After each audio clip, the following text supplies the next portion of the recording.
This is exactly everything we've dreamed of. But yeah, what you're doing is definitely above and beyond. It's going to be pretty exciting. In all honesty, he is not going to be cheap to produce. This is what we want, you know? Yeah, that is one cleanly put together toy right there. I think the remote bothered me first. Isn't that the funny thing? Wow, I never noticed that. He shrunk in the future. It looks fantastic. That's like spot on. Our first step is making a Poseable RC. This is the initial scans that we got of Woody and RC. Oh yeah. This is obviously to scale because the 3D scanning company we used, all their scans show up exactly to scale. And the one thing we noticed is size difference. Yeah, no kidding. It changes size, doesn't it? In some yeah. I was discussing with Toy Story NL, and he mentioned how Toy Story 4, the size difference, he's a lot smaller. He's closer to Signature Collection size than from Toy Story 1.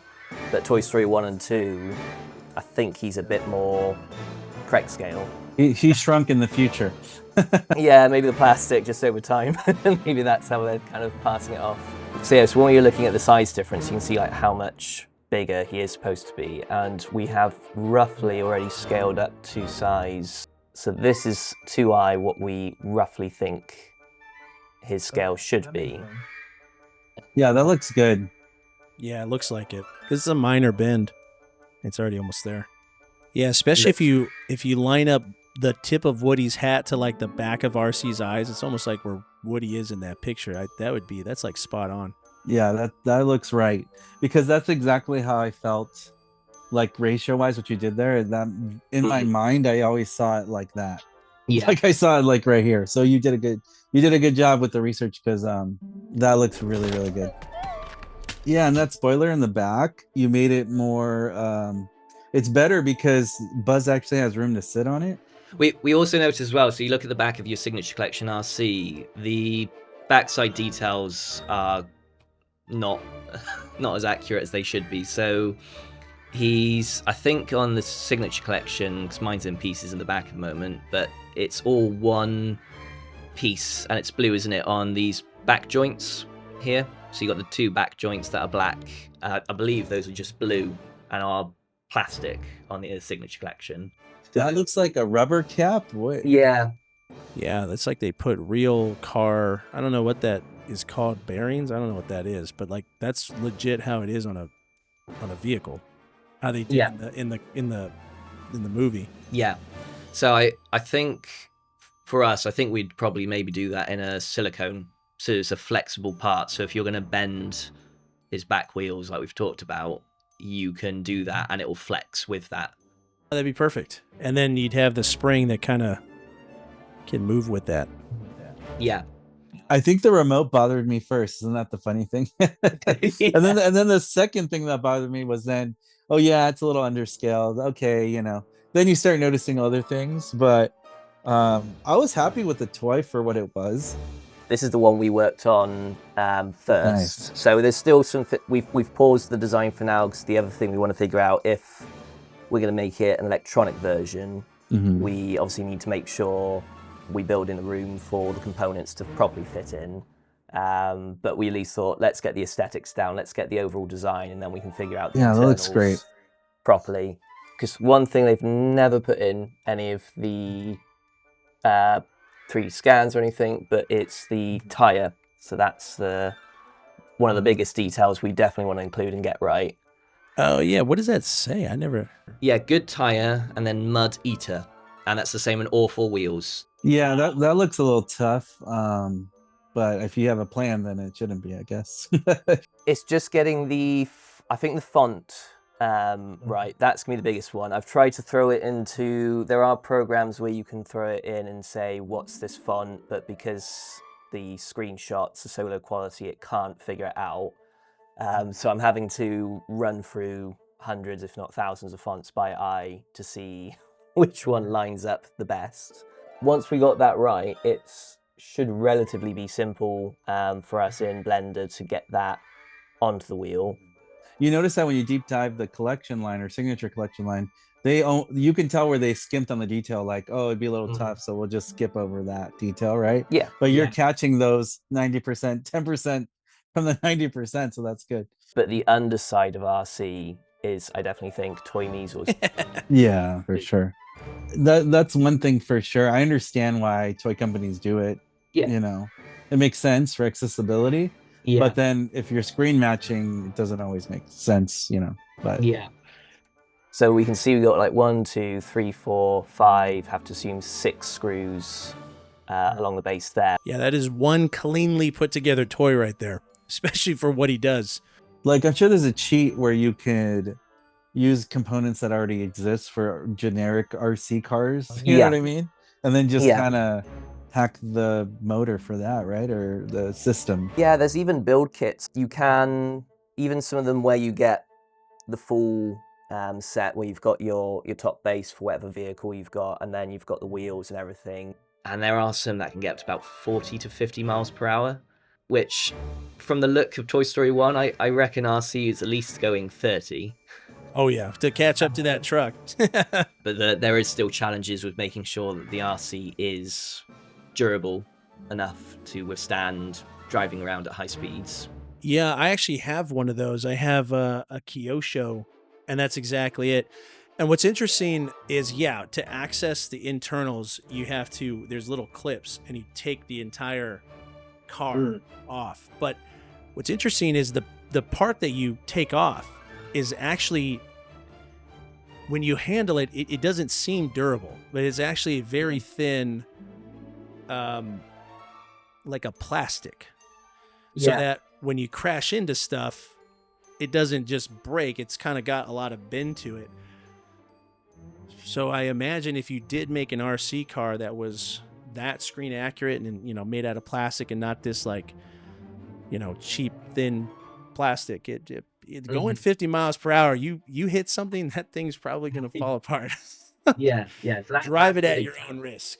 So we're not definitely doing a motorized RC, but at the same time we want to. But the one that we were definitely aiming to make is our first step is making a Poseable RC.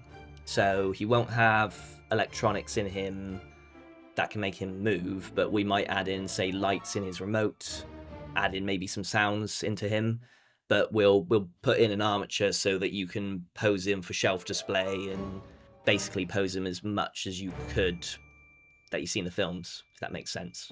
That'd be pretty cool, because he does do like his wheels kind of come up or come down, almost like he's using his spring system to kind of give him his wheels, his arms, you know, some kind of life. That'd be cool. I like the two versions idea, like you said, like do an RC and a non-RC version. I think that's probably realistic for people to want to have an option for that. That is a level of attention that that's pretty cool. Even just the articulated version with the wheels having the lettering, everything else being scale, the remote control. Me personally, I'd be okay, more than okay, if he did not actually drive. But so yeah, what you're doing is definitely above and beyond. It's gonna be pretty exciting. And the other thing we are thinking of doing, so we want to do like with the other projects, give RC a little bit of personality and have swappable eyes.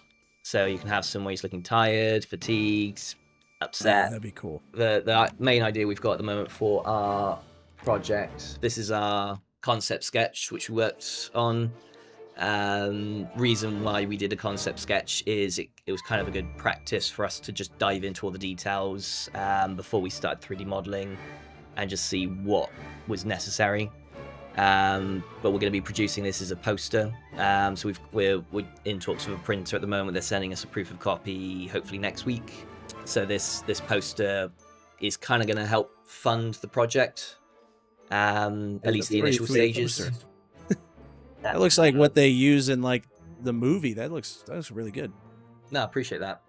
For those who want to support the project, we're doing it that if you join our Prototype Pal tier on Patreon, which is our top tier, you only need to be subscribed for 1 month, but by the end of June, we'll be closing the entries. And the idea is if you enter, then you get a free poster sent to you, free shipping, everything's included in your subscription, plus all the exclusive content. And then we'll be using those funds to help us get the initial stages done of actually 3D printing, prototyping, and building out this Ultimate RC. And the other thing we want to do is try and make it, because in all honesty, he is not going to be cheap to produce. Yeah. And I want to make him as accessible to the community as possible. So I'm going to be doing a side project where I will give the 3D files for free on our Patreon. So if you're subscribed, you can get these 3D files.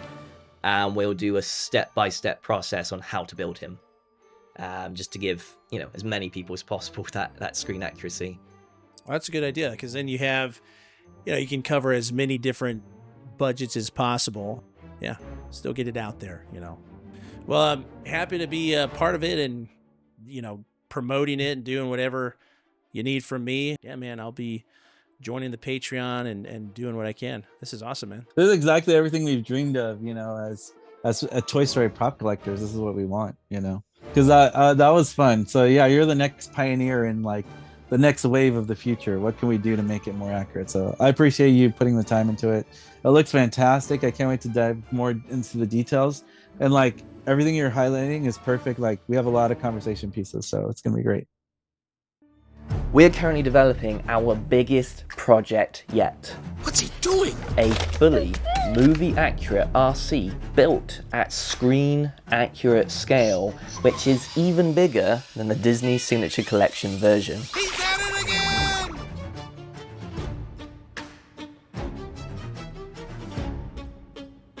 And to help us bring this project to life, we're launching an exclusive Prototype PAL Patreon giveaway.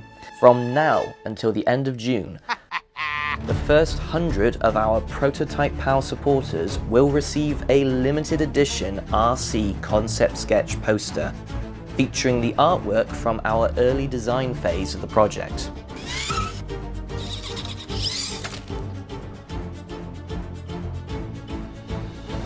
There are only going to be 100 of these posters made, and once they're gone, they're gone.